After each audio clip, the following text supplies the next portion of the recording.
Halo, Halo. Berjumpa lagi di episode yang ketiga. Oke. Seperti episode yang mudah-mudahan teman-teman udah lihat yang episode pertama, episode kedua. Dan saya janji pada episode yang ketiga ini, Bunda janji untuk menceritakan masalah papa saya ya. Untuk menceritakan papa ini sih agak berat ya, karena benda ini agak berat banget sebenarnya untuk cerita. Cuma cerita ini siapa tahu, mungkin bukan siapa tahu lagi, mungkin pasti banyak anak-anak yang memiliki persamaan cerita dengan saya.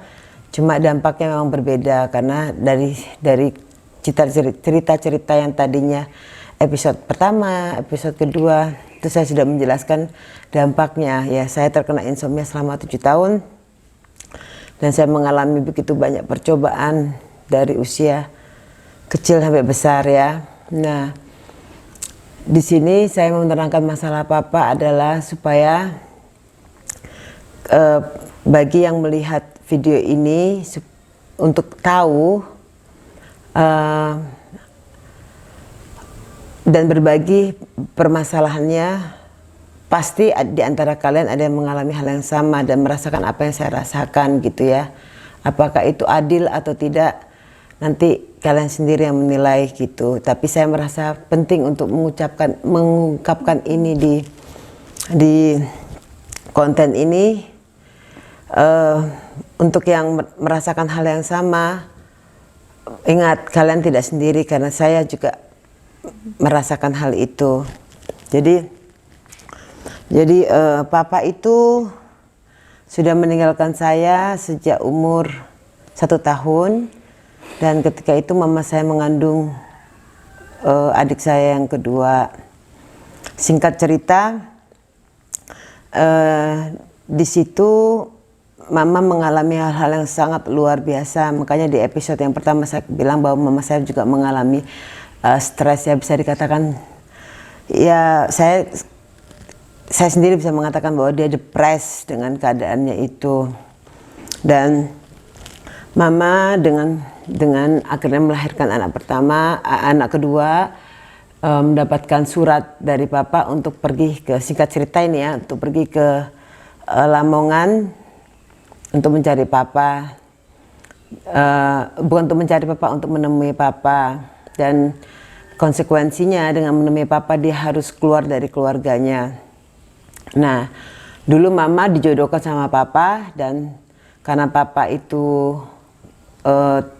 pergi kerja tidak pulang-pulang, akhirnya keluarga mama, ibunya untuk meminta mama untuk bercerai. Tapi mama itu bersikeras karena sudah memiliki anak.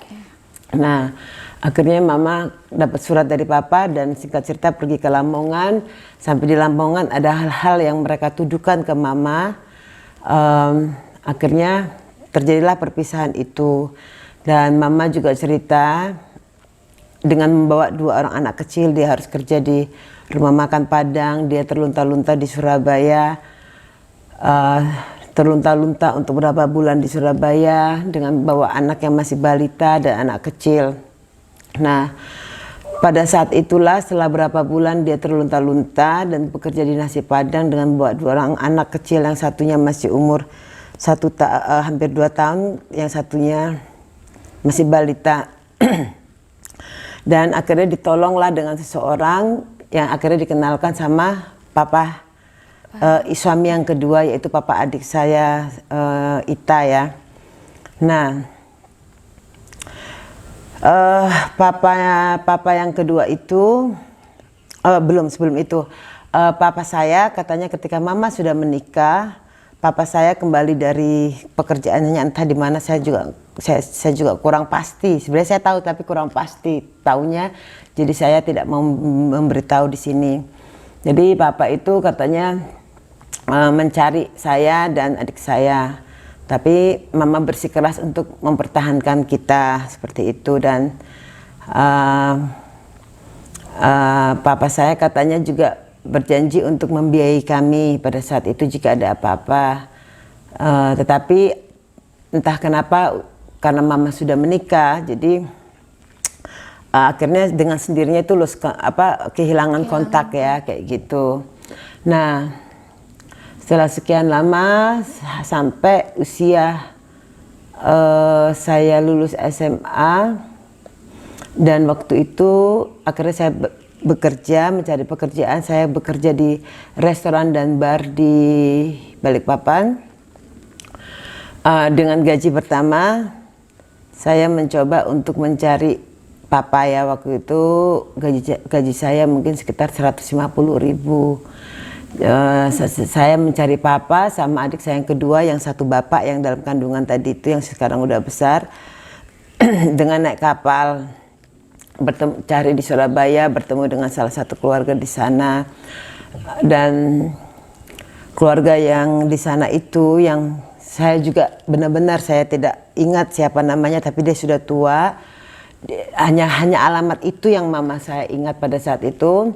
Dan mereka mengatakan, oh jangan ganggu papamu gitu ya, karena papamu sekarang dalam keadaan jatuh. Ya, tadinya sukses sekali tapi sekarang dalam keadaan jatuh. Mereka mulai dari nol. Nah, itu sebenarnya saya sangat kecewa ya gitu loh. Kok bisa dia bilang jangan ganggu papamu gitu ya kan. Sementara dari kecil, dari bayi, dari balita sampai besar pun kita tidak dibiayai, dan kita datang ke sana bukan untuk masalah biaya, untuk ditemui pun tidak. Padahal papa itu tahu sekali rumahnya ibunya mama itu tidak berubah. Dia bisa mencari saya di daerah perapatan. Dia tuh tahu sekali tempat tinggal kami itu, tahu sekali. Kita tidak bakal berubah, kalau mau mencari kami ya di situ tempatnya gitu kan. Nah, dan dia bilang, oh papamu sudah nikah dan memiliki 2 orang anak. Dia bilang seperti itu. Nah, singkat cerita, saya akhirnya ketemu dengan salah satu adiknya papa. Saya juga lupa namanya, mungkin Om Heri atau siapa, saya lupa. Jujur saya sangat lupa. Akhirnya dia menghubungi papa dengan istrinya. Dan kami, aku, mama dan Sari, kita nginep di bekas tetangga kami waktu kami tinggal di Surabaya, yaitu Pak RT yang di daerah Surabaya itu. Saya juga lupa juga namanya. Saya itu fokus ke papa ya, maksud itu agak sedikit gugup, agak sedikit bingung cara nemui dia, macam-macam itu bergumul. Jadi saya tidak ingat apa-apa, tidak memperdulikan siapa yang saya temui, ngobrol begini nggak pedulikan. Akhirnya singkat cerita saya ketemu sama papa di rumah Pak RT itu. Dan kebetulan anaknya papa itu dia bilang sekolah di Surabaya, SMA. Nah, akhirnya ketika pertemuan itu terjadi, disaksikan dengan Pak RT di sana juga. Pada saat itu momen yang sangat sedih kayak gitu ya, momen yang sangat sedih dan hancur sekali hati saya pada saat itu. Papa datang dengan istrinya, dia sama sekali tidak memeluk saya ataupun Sari. Terus dia juga tidak menangis, atau mungkin dia menahan tangisan itu. Saya dan Sari hanya bisa menangis gitu aja. Mama hanya bisa terdiam.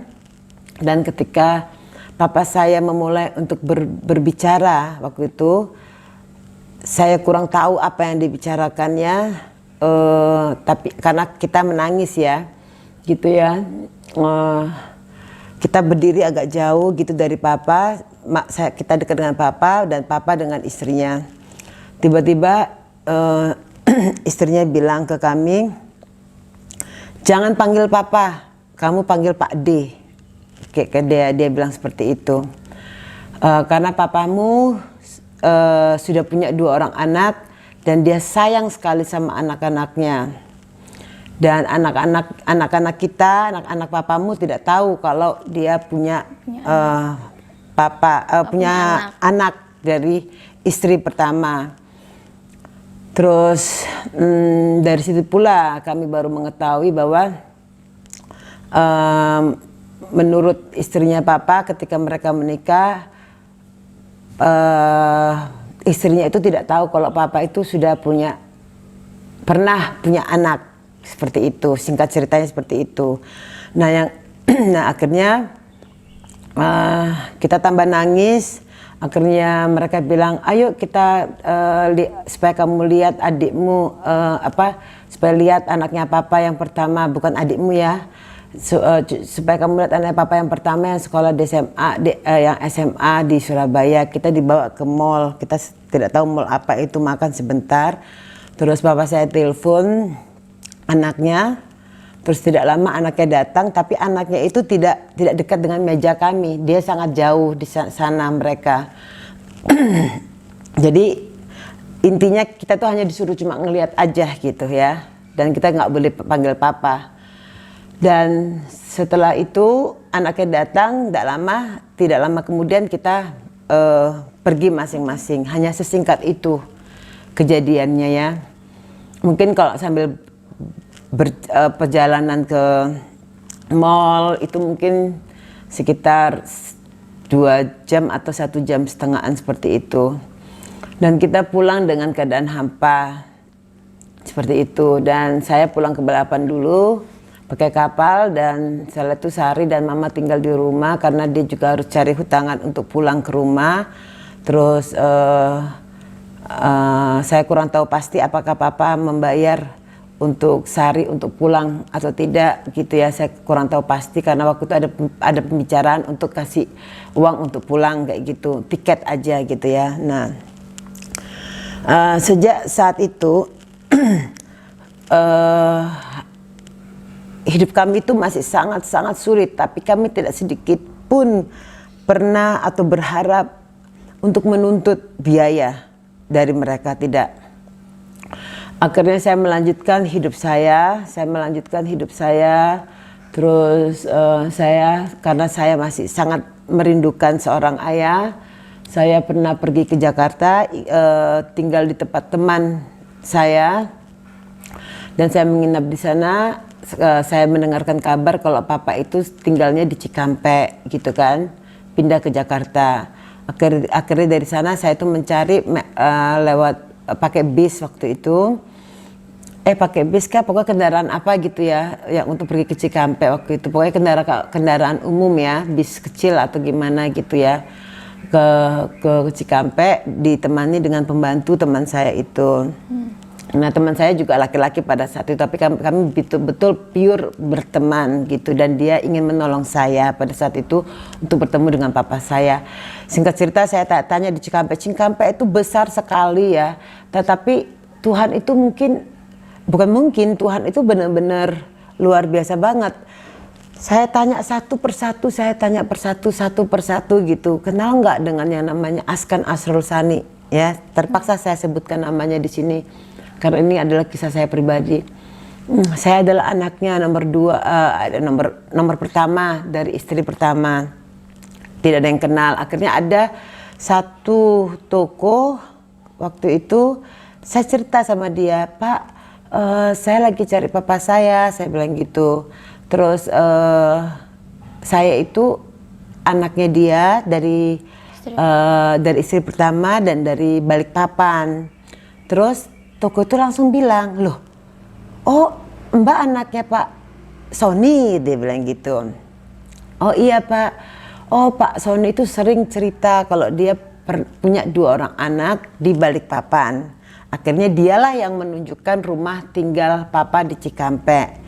Akhirnya dengan gemetaran saya datang dengan pembantu teman saya itu. Saya datang, akhirnya bertemulah dengan istri papa pada saat itu ya. Nah akhirnya dia bilang, saya juga tidak dipersilakan duduk, saya juga tidak dipersilakan untuk minum atau apa gitu, tidak sama sekali. Dia cuma bilang, oh papamu sekarang lagi pergi gitu. Terus dia bilang, doakan aja papamu itu nanti dia mau mencalonkan di anggota DPR atau apa, pokoknya saya kurang ngerti, pokoknya ada hubungannya dengan pemerintah, doakan aja papamu menang. Nanti kalau dia menang kita bisa, intinya bisa, singkat cerita dia tuh intinya kalau papa menang itu bisa kasih kita, mendukung kita lah dalam biaya dalam biaya, singkat cerita ya, walaupun dia tidak straight, maksudnya tidak langsung ngomong seperti itu, tapi arahnya ke sana. Padahal saya ke sana itu saya nggak ada mikirin apa-apa, saya cuma pengen peluk papa, akhirnya dia selipkan uang ke saya 200.000, sekitar 200.000 gitu untuk kembali ke Jakarta. Nanti kalau papamu datang biar disuruh telepon gitu. Akhirnya saya kembali ke Jakarta, tapi dengan tidak. Oh, pada saat saya di rumah itu kebetulan sekali saya bertemu dengan anaknya yang kedua. Nah, tapi dia juga tidak memperkenalkan anaknya itu ke saya juga. Kayak gitu, dan dia cuma bilang, oh ini keponakannya papa, dia bilang kayak gitu. Tapi anaknya itu tidak menegur saya juga. Dia bilang, saya cuma terdiam aja gitu. Akhirnya saya pulanglah ke Jakarta dan saya bilang sama teman saya